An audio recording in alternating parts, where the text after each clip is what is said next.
Next, we're moving to our keynote speaker from from GWI. I want to welcome on stage George Vasiliou, VP of Engineering at GWI, and Paschalis Robanos, Associate Director of Engineering. They're gonna talk to us. Yep. This is yours. How to upskill and evolve your organization to create reliable, safe, and fast agentic products. Thanks a lot, guys. The stage is yours. Thank you, George. Thank you, George. Hey, everyone. We're up here to talk about upskilling and evolving your organization to create reliable, safe, and fast agentic products, and talk about our experiences from GWI. So, a bit about us. Hi, I'm Yorgos. I'm the guy that moved from one place to the other before. and I work as a VP of Engineering in GWI, where I lead engineering for our SaaS and API offerings. I've been using tinkering, building on top of LLMs for over 2 years now. And besides market research, which is GWI's core domain, I've also got experience in the academic publishing and online betting industries. Thanks, George. My name is Paschalis. I am Associate Director of Engineering at GWI. With a master's degree in computer engineering, I have led from the engineering perspective several transformative products in automotive, maritime, and now market research industry with GWI. And a bit more about GWI, what we do. We are an insights company that specializes in understanding digital consumer intent at a global scale. So our mission is to empower companies with accurate and actionable data. And you might have heard some of our customers, such as Google, Microsoft, and Spotify. We are actively developing AI-first product, such as Spark, which is an AI assistant that can conduct market analysis for you and derive insights automatically. A small parenthesis before we move to our main part of the presentation. We currently have several open roles in GWI, software engineers, data scientists. If you are interested, feel free to chat with us during the conference and find more information. Great. And a bit of an overview of what we're going to go about today. The first bit is about talking some principles for building agentic systems that we have found to be useful within GWI.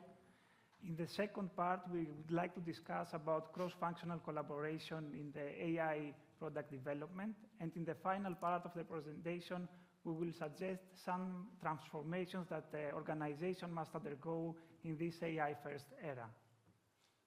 Okay, so here we go. So before we start, who is currently using agents in production in their company or building? It's a bit dark. Just a few. So we can go through this then. What really do we conceive to be an agent? Is it a fancy name for automation that has existed since a long time ago, like calling an API on a crawl schedule? I think there is a bit of a difference. A notable difference, and that notable difference is large language models. Simply, an agent is an LLM equipped with capabilities that plans and acts on a given goal and can provide an output towards that goal. So these capabilities can be something like performing an external action, like sending an email, for example, and we refer to these capabilities as tools.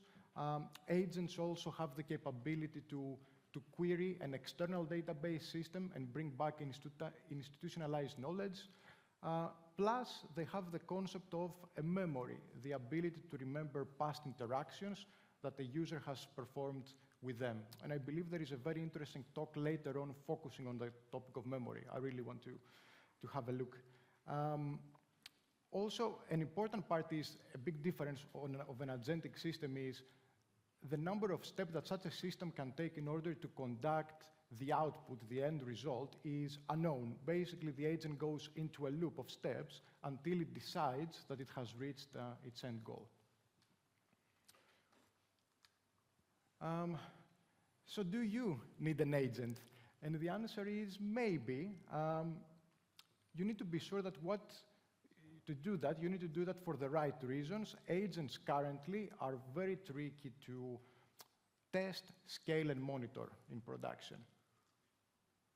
So reasons not to use an agent at all. If your workflow, the thing you have to accomplish, is comprised of a well-defined series of steps that are predictable and deterministic, probably you don't need an agent for that. You can still have LLM-powered tasks within that workflow, and we had actually great success within GWI with that setup, but an agent per se, I don't think it's needed. Other reasons are whether latency and costs are top priorities, and the same thing applies for when you have low error tolerances. Next one, thank you. Use an agent when the problem requires a lot of unpredictability or has a lot of high variance to construct a solution. So effectively, there is still a workflow, but not a workflow that you can define in advance. You basically construct the workflow dynamically based on the goal. Like an example of a very variable question is, what is the optimal campaign for Spotify in Greece given a budget of 1 million euros? It's a fairly complex project problem. Okay, so let's go into some techniques that we have seen that they work well, assuming you do want to use an agent. The first bit is to use a planning and execution architecture, so separate the planning and execution steps. We found that this type of architecture allows for faster, cheaper, and more performant task execution over single reasoning agents such as React. Effectively, in this type of setup, you have a planning agent that thinks ahead, constructs the planning steps based on a set of tools and capabilities, is oblivious into the implementation of how each task can be performed, and at the end, when all of the tasks have been completed, it checks the result, replans if appropriately, or responds to the user. And then there is an agent that can receive subtasks, which knows the implementation details, but is oblivious to the bigger picture. And the benefit of that is that you can use a reasoning model for the planning step, but you can use smaller domain-specific models so that you can reduce both cost and latency of your system. And overall, we have found them that they perform better in terms of quality because they make the planner think all of the steps in advance versus one step at a time.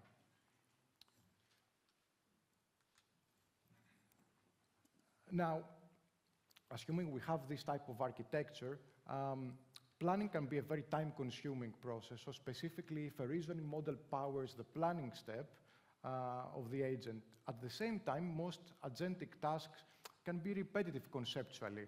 So what differs are the actual values that they flow through the system. So having your agent generate plans for similar tasks can be considerably slower and more expensive than reusing past proven plans.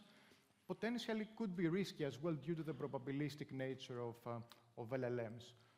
And something that you can do as a technique to mitigate it, and we've put like a little bit of TypeScript code around this, is assuming you have the notion of a plan, which is like a series of steps, really, you could use embedding to find semantically similar plans through a semantic cache.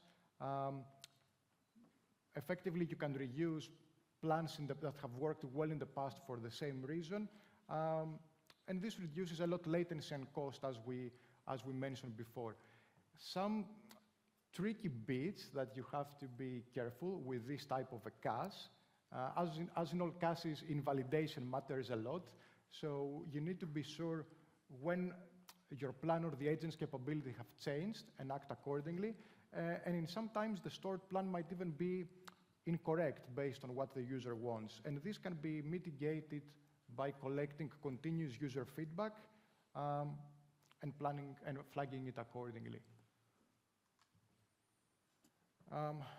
Okay, another one, very important. So agents, by their definition, they act autonomously, but safety is often paramount in mission-critical systems. To mitigate that, we can add a human input in the agent's workflow, allowing for decisions or validations to happen at key stages. Like an example is you might have developed a DevOps agent that recommends deleting data as the means to resolve a production incident. Probably you want a human at the very end cross-checking that. Or you might have an investor agent that recommends making a very large investment to Tesla, which again you might want to check again. A way to reduce that human input is to introduce actually another LLM with a technique now famously called LLM as a judge, which you have an LLM and given a data set of successful inputs and outputs of good and failed interactions, they can be fine-tuned and be able to rank your process.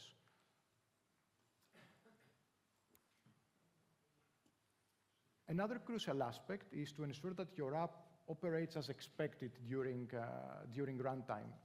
For us, we have found that we had to perform strict runtime validation across every step of the workflow in our system. Luckily, there is a lot of libraries around the ecosystem. So if you use Python, you have Pydantic or Instructor. If you use TypeScript, there are libraries like Zod or Effect Schema that can help you.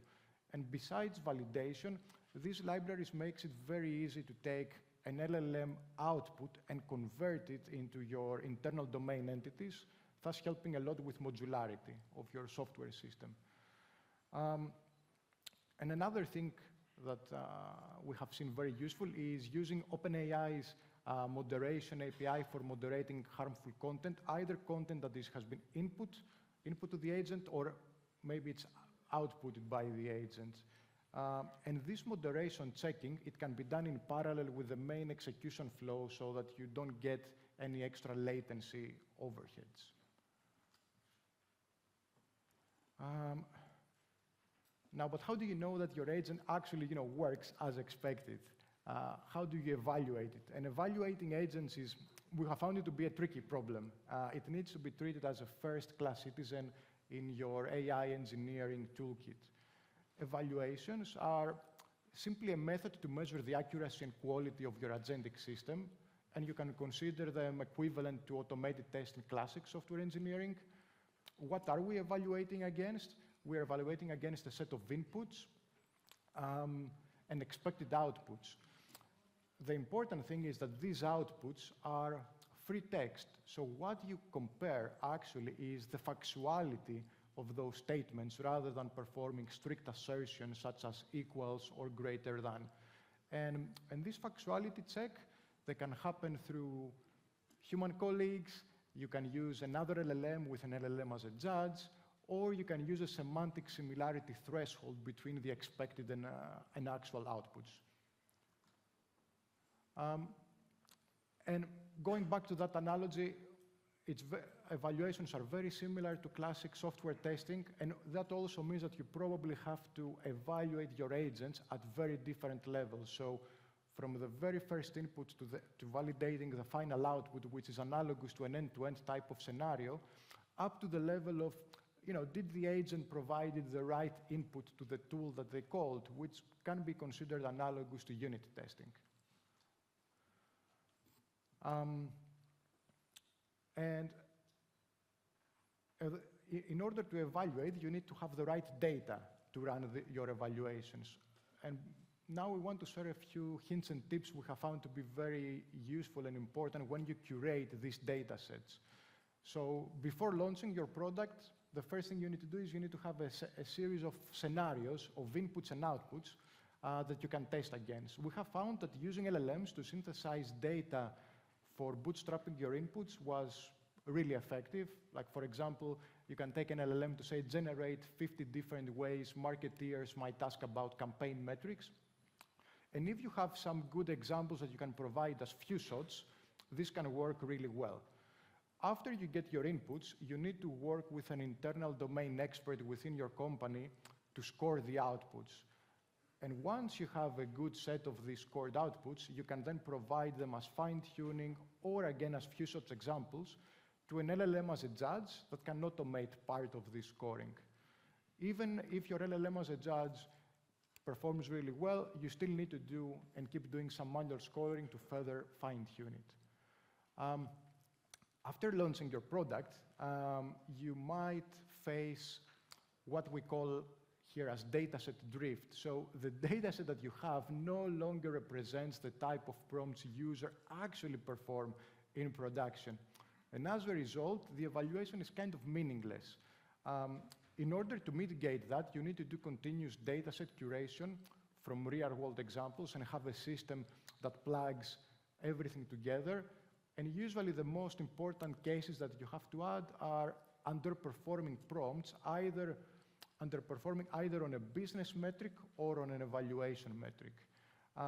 And something that we have found very interesting, and I haven't seen a lot of examples out there, is that if you manage to speed up your offline evaluation process, perhaps you can distill what your current LLM as it just has into a smaller model that's faster, or you train a classifier, but you do manage to run the evaluation as part of your online process. Evaluation can become a form of re-ranking. Within GWI, we evaluate the insights we derived based on factors such as novelty, comprehensibility, and relatedness with the question that the user asked. And because we can get scoring at the same time as we generate them, we can re-rank the number of results we present to the user.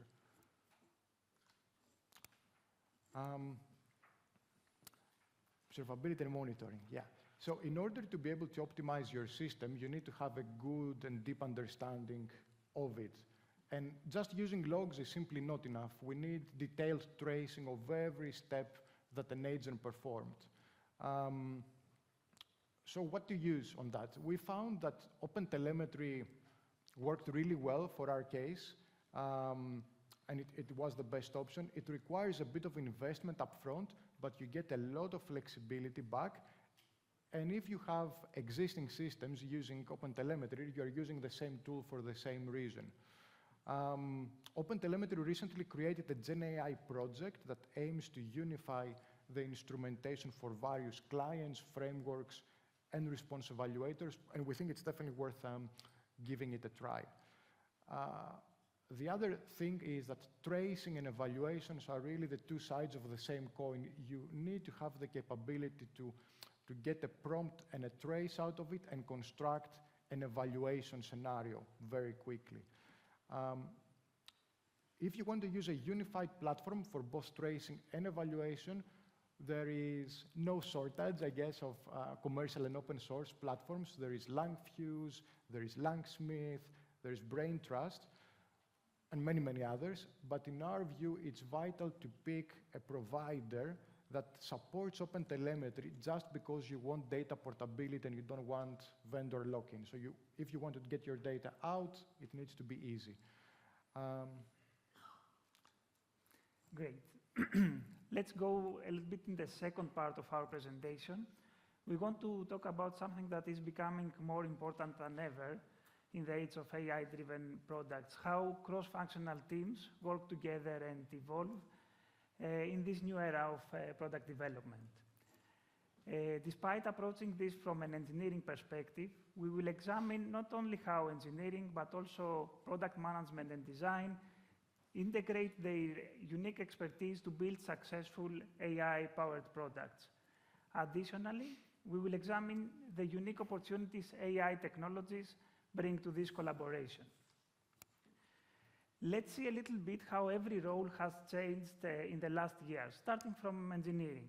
Traditionally, engineering was focused on feasibility, turning ideas into high scalable, functional, and high-performing systems.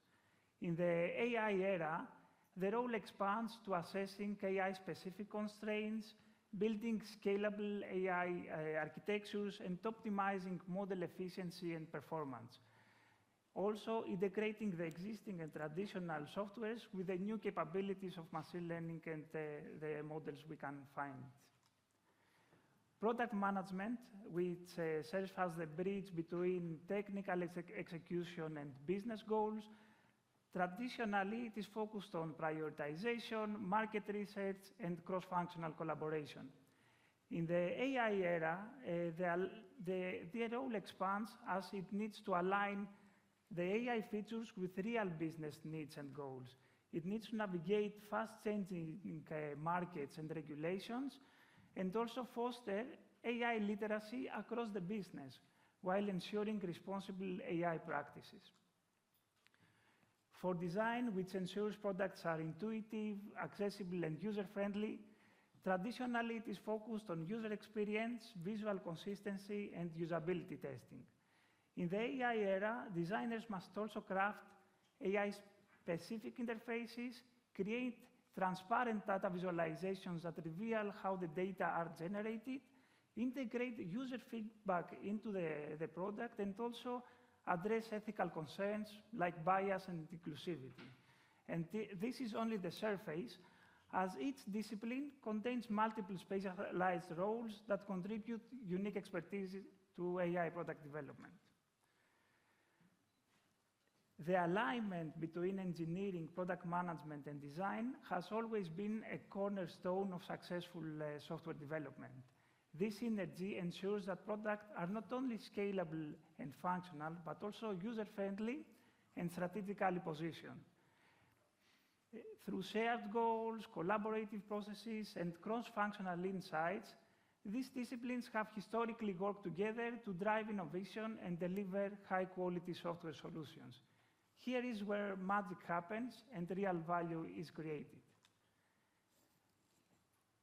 With AI technologies like RAG and agentic systems, the traditional role boundaries are expanding, and they are expanding the scope of engineering, of product management and design. As these disciplines gain a deeper understanding on each other's domains, they can complement and even expand each other's work, unlocking new opportunities for value creation. But what once felt like an opportunity, the truth is that it's becoming more of a necessity nowadays, as teams embrace a more fluid, cross-functional collaboration to build AI-driven solutions. Now let's look at the opportunities within each role, starting from designers this time. They can harness AI tools to speed up prototyping, automate design iterations, and even generate production-ready code. This not only streamlines the cooperation with the engineering teams, but also frees them to focus on what really matters, like creative direction, brand consistency, and enhancing the user experience. For engineers, they are moving beyond writing code faster to designing system architecture, with AI automating 30 to 40%, and I think my percentage is closer to what we saw previously. Developers can focus on higher level problem solving and system reliability. They also play a bigger role in UX decisions, ensuring AI-powered experiences are seamless and intuitive. Product managers now can use AI to analyze large data sets, predict trends, and generate user insights faster than ever, and with very limited help from other people. Also, AI can help them automate part of their backlog management, like story creation, test planning, and allows them to spend more time on strategic decision-making and cross-team alignment. Great. So as we approach the next part of the presentation, we want to explore how organizations must transform to adapt, compete, and evolve in an AI-first world. So transitioning to such an era, it's not just adding AI tools, it requires fundamental structural, cultural, and operational changes. So we want to talk about through them on the next slides. The pillars that we want to talk about is restructuring workflow. So as AI automates tasks or can automate tasks, it can enhance decision-making and it can reshape collaboration. We need a new set of success metrics or maybe an enhancement of the existing ones. Traditional KPIs won't cut it anymore. We need new measures that track AI adoption, AI trust, and continuous learning. And perhaps the most important bit is about culture. So how we can cultivate an AI-first culture and make the mindset shift to embrace AI literacy, experimentation, and ethical responsibility.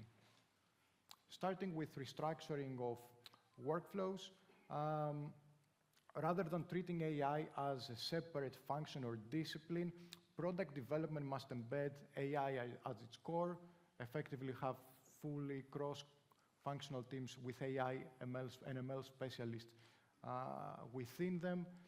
We believe that this enables the rapid iteration of both models, LLMs and software, at the same time. And you want to do that type of alignment because you want it to have it aligned with product requirements to achieve better business outcomes. Now, as AI capabilities evolve, so must our workflows. With agentic AI, systems can operate autonomously, can adapt dynamically, and moving beyond rigid pre-programmed processes. Retrieval augmented generation, RAG, in particular, requires very, very robust data pipelines for ingestion, for indexing and retrieval, ensuring that AI and any tools that agents use have the right information at the right time. To provide an example of a workflow that we have changed within, we call it an inference-driven annotation process. Maybe it's a bit fancy, but so why annotate, which is a manual effort currently in the first place? Because we want high-quality labeled data, which are essential for training and fine-tuning our models. How AI can help with that, or LLMs?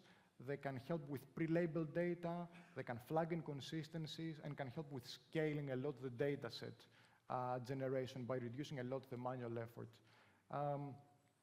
This leads to faster annotation, improved consistency, and scalable data creation. Let's talk now about the second key element we want to discuss today for transformation. That is success metrics. As AI first products evolve, traditional SaaS metrics won't suffice. Agentic systems require a new set of KPIs to measure effectiveness. Let's see some of them. Throughput and scalability, how many tasks AI handles and how well it scales with the demand. Decision efficiency and adaptation speed. What is the ability of the system to react into new input and how well it chooses the right actions. Auditability and explainability.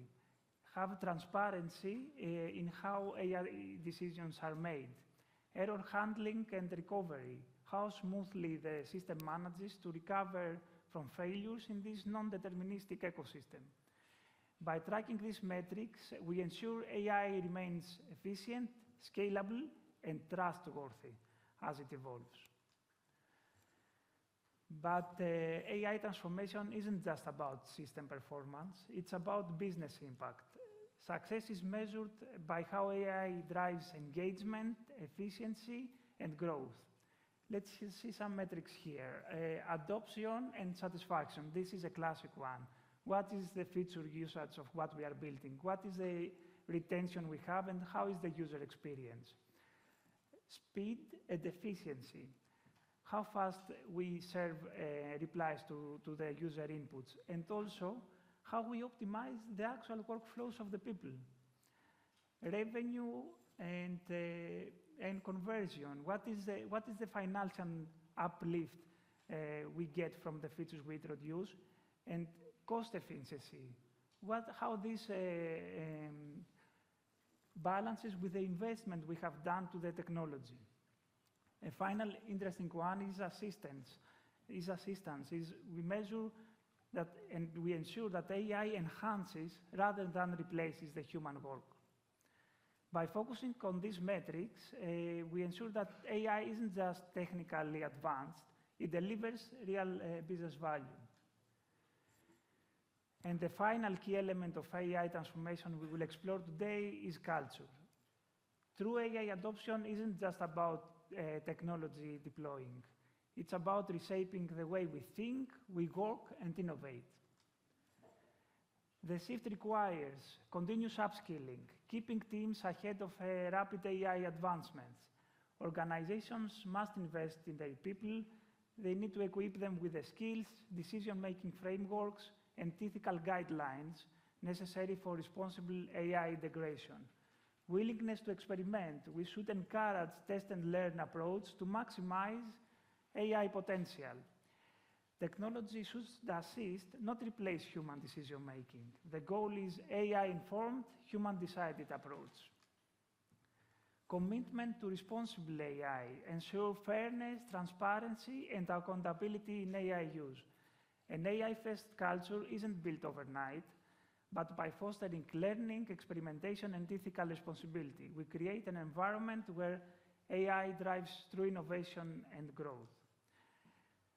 Now, let's look at some real-world examples of companies which have successfully integrated AI into their products. We have picked 3 today. I will present the first 2. Intercom, they revolutionized customer service by integrating RAG into their support workflow. Their agent, Fin, it manages to autonomously resolve 86% of the customer queries, cutting response time from 30 minutes down to seconds. This was a transformation that enhanced efficiency while maintaining high customer satisfaction. Canva, in the second example, they have a feature called Magic Design.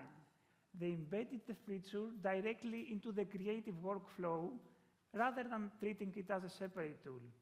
They focus on the iterative UX design, guiding users with smart templates and prompts, proving that UX design is as crucial as the model improvements. Both examples show how AI isn't just an add-on, it's a strategic transformation that enhances both business performance and user experience. Okay, and very quickly, hopefully the video will play, we'll see. So bringing it back to our experience in GWI, what we try to develop is Spark, which is an AI-powered capability to automatically analyze data and provide audience insights on both audiences and topics. We tried to put in action what we talked today, so this is not just a random feature just to provide LLM capabilities, it's deeply integrated within our systems, product and workflows and user workflows. Unlike generic AI assistants, it delivers real best-in-class data, helping our customers make decisions with speed, accuracy, and confidence. And one more. Thank you. I think that's all.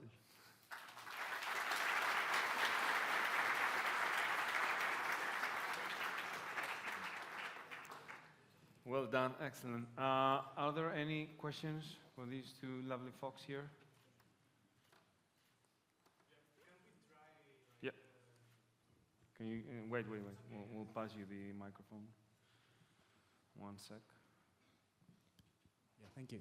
Can we try out, like, is there a demo version online of your product, like Spark? Yeah. Great question. Because it seemed interesting. Great question.